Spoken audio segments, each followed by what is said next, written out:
Well, good morning, everyone. It truly is an honor to be here today, and I'm so thankful for Elsa's kind words, her great introduction, but even more importantly, her humility, because she is just an incredible asset to our organization, an incredible board member, and she's our longest tenured board member of Hormel Foods. And so, here today, I want to give you a little more information. I know Elsa gave the shameless plug for our brands and our products, so if you are out in the grocery store and you happen to pick some up, we won't be mad at you. But really what we want to talk about is the work that we are doing in the area of food security. And while there's so much great work being done on a global basis, we also know that there's so much work that has to be done on a local basis.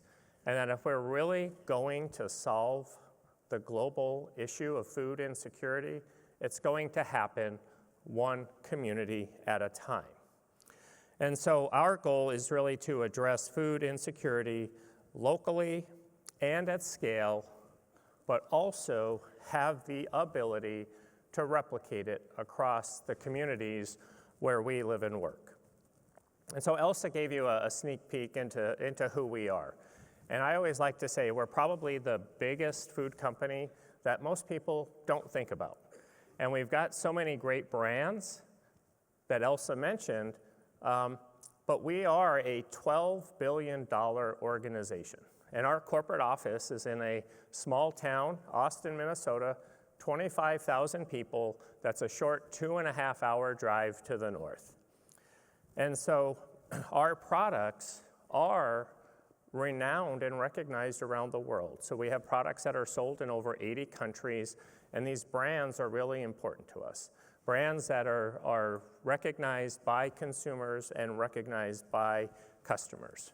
And we've been able to stay relevant for 133 years.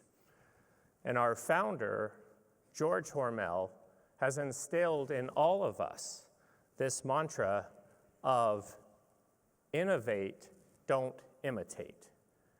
Innovate, don't imitate. And I think you'll see that as we go through the next couple of slides, and you get to hear about how we do think about things differently. And while we may think about our business differently, our brands differently, it's also important for us to think differently about how we approach philanthropy.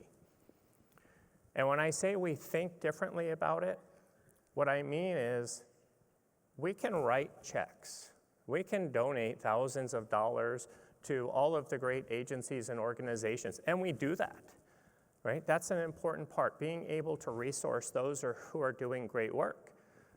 But what's so different about our organization and where we feel we really set ourselves apart is that we want to be part of the solution, right? We want to roll up our sleeves and we want to do the work.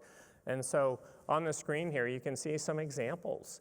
On the left side of the slide, one of our communications team leaders who's been so engaged in our community with the Global Youth Institute. And for the first time, we have 4 amazing young ladies, students at Austin High School, who are here competing today.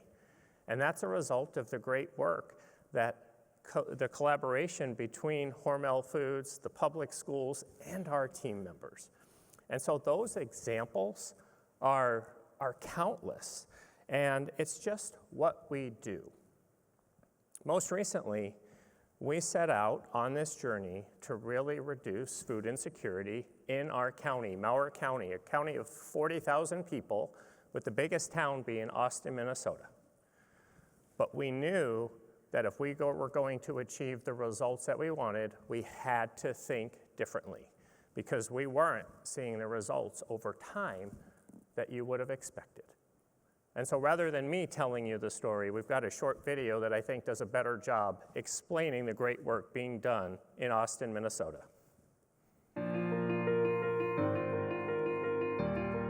As a company, we've had long-standing philanthropic pillars of education and hunger. I've always had lingering in the back of my mind, how do we do something closer to home? And what are those needs? We wanted to do something that would be impactful for the community and to zero in on exactly what would make the biggest impact for the most number of people. That really was the impetus or the spark for hometown food security. Through our connections in the community and our connections with the company, we're able to convene a group to really talk about it in a different way than anyone had ever talked about it before. We have a cross-sector coalition that has come together to lend their time, talents, expertise, really to create informed community solutions to responding to the issue of food insecurity here in Malheur County. Notable coalition activities to date include publishing a comprehensive community assessment that really served as the foundation for our work. We opened an office downtown Main Street where community members can access resources, and we launched 3 initial action teams: mobile food, SNAP advocacy, and volunteer mobilization. Through this work, we have, mobilized hundreds of volunteers, thousands of pounds of food. We've engaged countless partners and connected countless community members to resources that they need. Imagine a community where no one goes hungry. That's exactly what we're coming together to try to create here in Austin, Minnesota.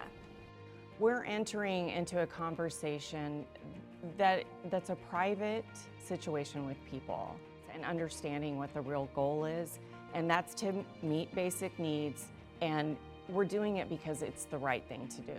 I've been doing research on food insecurity, the causes and consequences of food insecurity for over 25 years. I've never seen anything like this. Incredible leadership, strong community, belief in that this is an important thing to address. The work that Hormel Foods is doing with the Hometown Food Security Project, in my mind, really is a model. It can be a model for other companies. Companies who really want to do the work, not just write a check.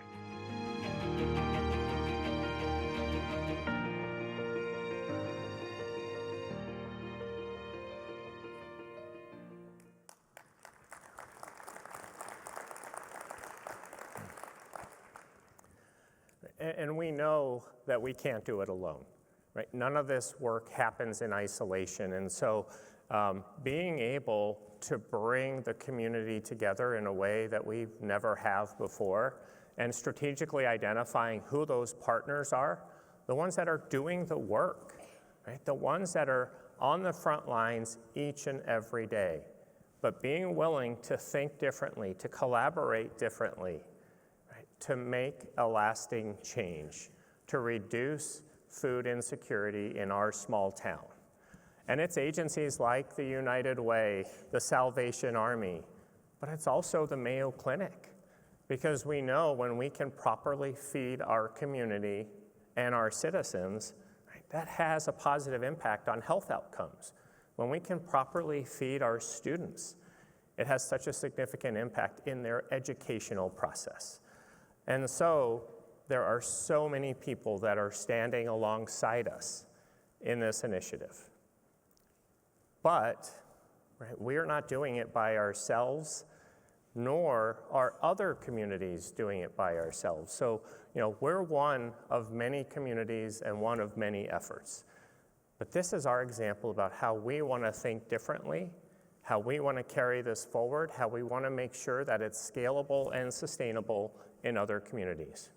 We're a long way from the finish line, but I'll tell you, we're off to a really, really strong start and proud of the work that we're doing.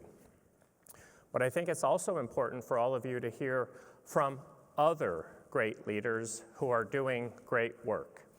And so I will have the honor to facilitate a conversation over the next 30 minutes with 2 incredible individuals. Jackie Joyner-Kersee really needs no introduction, but I'm going to give her one anyway, because she is an Olympic legend, a philanthropist. She's the founder and CEO of the Jackie Joyner-Kersee Foundation, and had the pleasure this morning to hear her address the Global Youth Institute. What an inspiring leader that's making a change in her hometown of East St. Louis. And then Dr. Robert Jones, who's the Chancellor of the University of Illinois at Urbana-Champaign. And when you have a chance to really hear about his deep agricultural roots, his passion for education, and his passion for change, it's clear that we will achieve the results that we want to achieve. It's going to take some time, it's going to take some resources, and it's going to take some really strong partners. So please join me in welcoming Jackie and Dr. Jones to the stage.